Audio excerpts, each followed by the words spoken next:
आज इस अमेठी की धरती पर बाबा भैरवनाथ के प्रांगण में हम लोग शपथ लेते हैं हमारी बहन बेटियों की इज्जत के खिलाफ जिन जिन लोगों ने बोला है महिला होते हुए भी महिला के सम्मान में जो लोग खड़े नहीं हुए उनके खिलाफ अब की बार इस सांसद चुनाव में मुंह तोड़ जवाब दिया जाएगा।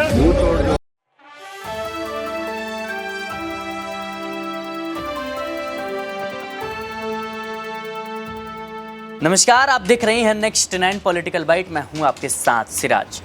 उत्तर प्रदेश की राजनीति में इस वक्त अमेठी सीट को लेकर के तमाम तरह की चर्चाएं हो रही हैं। एक तरफ राहुल गांधी ने अमेठी से सीधा रायबरेली का रुख किया, तो वहीं अब स्मृति ईरानी लगातार कांग्रेस को चुनौती देते हुए नजर आ रही हैं। लेकिन इन सबके बीच जो जनता का मूड है वो कहने के बदलता हुआ नजर आ रहा है। 2019 के चुनाव में जिस ढंग से राहुल गांधी को स्मृति ईरानी ने हराया था, अब क्या केएल शर्मा को हरा पाएंगी? क्योंकि अमेठी में स्मृति ईरानी के खिलाफ अब जो जनता का माहौल है वो बदलता हुआ नजर आ रहा है। बताते चलें कि आज एक वीडियो सोशल मीडिया पर काफ़ी ज़्यादा वायरल हो रहा है, जिसमें जो अमेठी के राजपूत समुदाय के जो लोग हैं वो इस बात की कसम खा रहे हैं कि कहीं ना कहीं जिस तरीके से महिला पहलवानों को लेकर के और तमाम जो महिलाओं के जो मुद्दे होते हैं उसको लेकर के स्मृति ईरानी ने महिला और बाल विकास मंत्री रहते हुए चुप्पी साधी, अब इसका खामियाजा भुगतना पड़ेगा और वोट ना देने की वहां के जो लोग हैं उन्होंने कसम खाई। पहले वो वीडियो देखिए। आज इस अमेठी की धरती पर बाबा भैरवनाथ के प्रांगण में हम लोग शपथ लेते हैं हमारी बहन बेटियों की इज्जत के खिलाफ जिन जिन लोगों ने बोला है महिला होते हुए भी महिला के सम्मान में जो लोग खड़े नहीं हुए उनके खिलाफ अब की बार इस सांसद चुनाव में मुंह तोड़ जवाब दिया जाएगा। जवाब मांगा जाएगा। आप सब लोगों से मुझे ये विनती है, हर घर जाकर इसके खिलाफ आवाज बुलंद करेंगे और सबको जागरूक करेंगे। अब की बार मुंह तोड़ जवाब देने का समय आ गया है।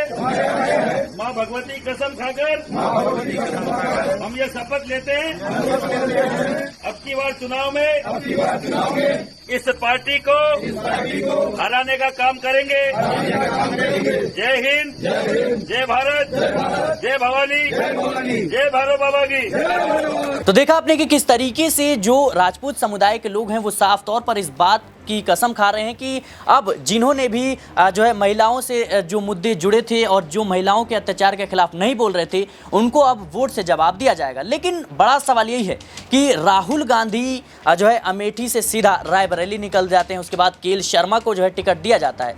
अब जो खबरें निकलकर सामने आ रही थी कि केएल शर्मा जो है स्मृति ईरानी को टक्कर नहीं दे पाएंगे, लेकिन जिस तरीके से और जिस ढंग से अमेठी की जनता इस बार जो है रुख कर रही है, कहीं ना कहीं क्या अब स्मृति ईरानी जीत दर्ज कर पाएंगी, ये बड़ा सवाल है। तो इन तमाम पहलुओं पर आज हम बात करेंगे। न्यूज़ रूम में हमारे तमाम साथी मौजूद हैं, उनसे समझने का प्रयास करेंगे कि आखिर अमेठी का गणित क्या कुछ कहता है। मेरे साथ अमन सर मौजूद हैं।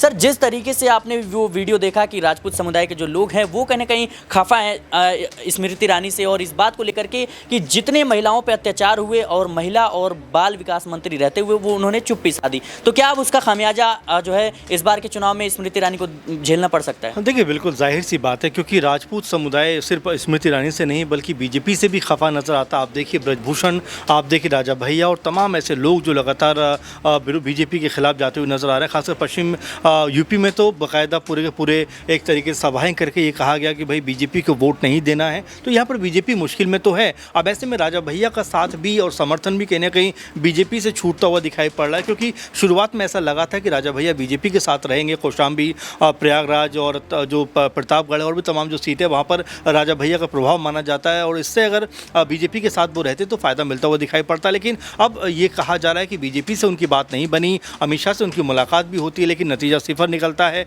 और यहाँ पर राजा भैया कहते हैं अपने समर्थकों से कि भाई जिसका जहाँ मन है वहाँ पर जाकर समर्थन आप करिए, मेरी कोई रोक टोक नहीं है। और ऐसा कहकर कहीं ना कहीं वो सीधे तौर पर कहा जाए तो सपा का समर्थन करने का अनाउंसमेंट कर देते हैं और ये अपने आप में बताता है कि बीजेपी की स्थिति जो है वो कमज़ोर हो रही है। साथ में स्मृति ईरानी के खिलाफ जिस तरह का मोर्चा खोला जा रहा है वो भी अपने आप में ये बताता है कि स्मृति ईरानी की जो इस बार कह सकते हैं पोजीशन है वो इतनी स्ट्रॉन्ग नहीं है। हालांकि बयानबाजी खूब करती हैं लेकिन 13 रुपये शक्कर देने की बात की थी उस बयान पे अब बात नहीं करती। उन्हीं के बनाए हुए घरों को तोड़ दिया जाता है उस पर बात नहीं करती, लोग उनके सामने अर्जी लगाते हुए नजर आते हैं। तो ऐसे तमाम सारे मुद्दे हैं जो स्मृति ईरानी के खिलाफ जाते हुए दिखाई पड़ रहा है। और ऐसे में अब ये कहा जा रहा है कि जो कांग्रेस प्रत्याशी शर्मा उनके खिलाफ शायद एक तरीके से अगर कहें तो स्मृति ईरानी कहीं ना कहीं वो ताकतवर नज़र नहीं आ रही जो 2014 और 2019 में ताकतवर नज़र आती थी। और यही बात लगातार बारंबार कही जा रही है कि जिस तरह से स्मृति ईरानी हैं, जिस तरह से वो अब बयानबाजी कर रहे हैं, जिस तरह से लोगों के पास में जा रही हैं, समर्थन जुटाने का प्रयास कर रही हैं,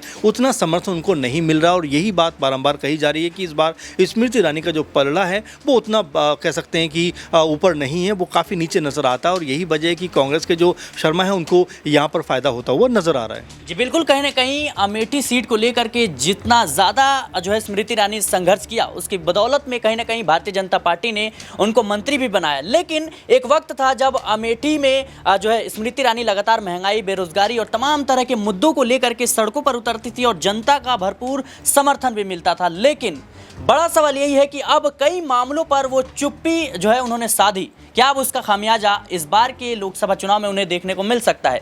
मेरे साथ जो है दिनेश है, उनसे अगला सवाल लेंगे कि अमेठी को लेकर के जो समीकरण बैठ रहे हैं इस वक्त देखें तो जो है रायबरेली का रुख करते हैं राहुल गांधी, उसके बाद से जो है कहीं ना कहीं ये खबरें निकलकर सामने आती है कि केएल शर्मा उनको टक्कर नहीं दे पाएंगे। स्मृति ईरानी एक बड़ा चेहरा है, लेकिन अब जो कहीं ना कहीं जो जनता का रुझान आ रहा है, यूं कहें कि जनता खफा खफा नजर आ रही है, तो क्या कुछ आपको लगता है कि अमेठी में जो है कांग्रेस जीत दर्ज कर पाएगी या फिर जो है स्मृति ईरानी की जीत जो है बरकरार रहेगी? देखिए सिराज, यहाँ पर मैंने अब तक इस 2024 के लोकसभा चुनाव को जो देखा है उसमें सबसे ज़्यादा मेहनत करती हुई कांग्रेस पार्टी रायबरेली और अमेठी लोकसभा सीट पर नजर आ रही है। लगातार इन दोनों सीटों पर राहुल गांधी, प्रियंका गांधी, यहाँ पर अखिलेश यादव, ये तमाम राजनेता, इससे भूपेश बघेल जो कि छत्तीसगढ़ के पूर्व मुख्यमंत्री, राजस्थान के पूर्व सीएम अशोक गहलोत, तमाम दिग्गज नेता चुनावी मैदान में उतरे हुए जीत दिलाने का प्रयास किया जा रहा है।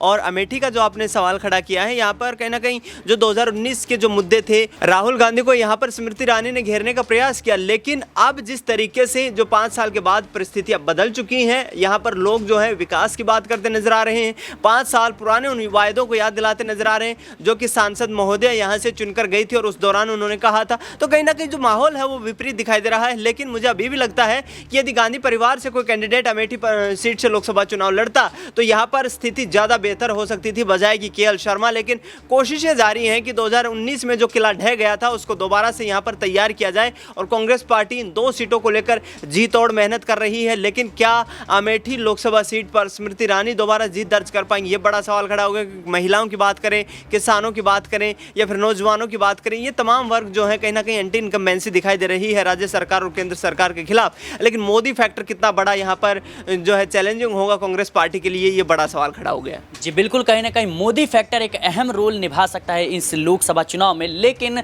जिस ढंग से स्मृति ईरानी जो है अमेठी में अपना एक गढ़ बनाने के प्रयास में है, उन्होंने पहली बार जो है अमेठी से अपना पहचान पत्र बनाया और वहां से वोट डाला, उसके बाद अपना घर भी बनवाया। तो कहीं ना कहीं जो गांधी परिवार का वो गढ़ था या कांग्रेस का जो गढ़ था उसको कहीं ना कहीं उन्होंने उजाड़ने का काम जरूर किया है। लेकिन कितनी सफल हो पाएंगी ये तो अंत में जनता को ही तय करना है। मेरे साथ अबरार है, उनसे अगला सवाल लेंगे कि अमेठी का रुख करें अगर तो स्मृति ईरानी वहां पे अपना घर भी बना चुकी हैं और पहली बार उन्होंने अपना मतदान भी जो है वहां से करती हुई नजर आएंगी। तो क्या आपको लगता है कि इन सारे क्रियाओं से या सारे कामों से क्या वो कांग्रेस का जो गढ़ है उसको टक्कर दे पाएंगी या कांग्रेस का जो गढ़ है वो पूरी तरीके से कांग्रेस के हाथ से छिनता हुआ नजर आएगा? देखिए, कांग्रेस का गढ़ जो है कांग्रेस के हाथों से छिन चुका है और अब कांग्रेस पार्टी को ये चुनौती देनी है कम से कम इस चुनाव में कि एक बार फिर से वो जो है कमबैक करते हुए नजर आएंगे। जहाँ तक केएल शर्मा के जो है दावेदारी की बात है तो केएल शर्मा को तभी उतारा गया है जब उस सीट पर स्मृति ईरानी के पक्ष में माहौल देखा गया, वरना राहुल गांधी को वहाँ से टिकट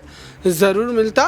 कांग्रेस पार्टी ने बड़े ही चालाकी से रायबरेली से राहुल गांधी को उतार दिया और वहाँ से केएल शर्मा को जो है शहीद होने के लिए टिकट दे दिया गया। अब मामले को आप समझिए कि अगर इस ढंग से राहुल गांधी जैसे बड़े चेहरे होने के बावजूद भी अगर वो इस सीट से बचने की कोशिश कर रहे हैं या कांग्रेस पार्टी बचाने की कोशिश कर रहे हैं, तो उत्तर प्रदेश जैसे बड़े राज्य में जहाँ पर लोकसभा की सबसे ज़्यादा सीटें हैं और भविष्य में अगर आपको जो है लंबे समय तक उस प्रदेश में अपनी जो है उस राजनीतिक जो है विरासत को और ज़्यादा बढ़ाना है, विस्तार देना है, तो जाहिर सी बात है कि आपको कई मुद्दों को लेकर के उस प्रदेश में काम करने की ज़रूरत है। चूँकि कांग्रेस पार्टी इस समय उत्तर प्रदेश जैसे बड़े राज्य में जिस तरीके से सिमटती चली जा रही है, वैसी हालत भाजपा की केरल में, तमिलनाडु में देखने को मिलती है, जैसा कि आज कांग्रेस पार्टी कि उत्तर प्रदेश में होकर के रह गई है।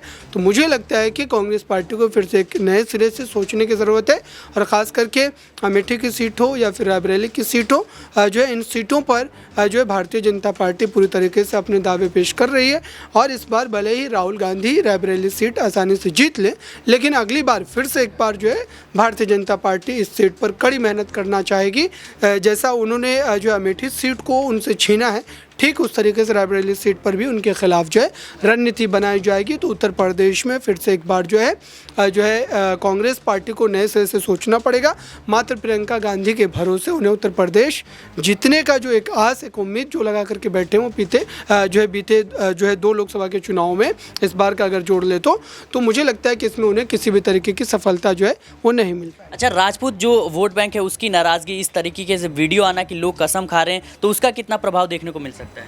देखिए, राजपूत वोट बैंक या अपर कास्ट के जितने भी वोट बैंक है वो कांग्रेस से छिटक चुके हैं, इस बात में जो है कोई दोहराई नहीं है और तमाम जो है अपर कास्ट के जो लोग हैं वो भाजपा की तरफ शिफ्ट हो चुके हैं। ये बात सच्चाई है, इस बात को मानना चाहिए। और कांग्रेस पार्टी मात्र आप कह सकते हैं कि अल्पसंख्यकों के वोट बैंक पर या फिर जो बचे खुचे वोट जो आ जाते हैं उस वोट बैंक के भरोसे अगर लंबे समय तक राजनीति करना चाहती है तो ये उनकी एक बड़ी जी बिल्कुल, कहीं ना कहीं जो अपर कास्ट के वोट हैं वो कहीं ना कहीं बीजेपी का साथ देते हुए नजर आ रहे हैं। लेकिन राजा भैया ने जो है साफ तौर पर ऐलान किया कि वो किसी पार्टी का समर्थन नहीं करेंगे। इसी बीच राजपूत जो समुदाय है वो बीजेपी को लेकर के काफ़ी ज़्यादा नाराज नजर आ रहा है। ऐसे में देखना होगा कि इस तरीके से जो वीडियो सामने आया इसका क्या प्रभाव देखने को मिल सकता है और जो राजपूत जो वोट बैंक है वो बीजेपी पर कितना असरदार होगा, क्योंकि साफ तौर पर देखा जा सकता है कि कहीं ना कहीं लोग जो है भारतीय जनता पार्टी से नाराज नजर आ रहे हैं। फिलहाल अमेठी को लेकर के आपकी क्या राय है हमें कमेंट बॉक्स में जरूर बताएं।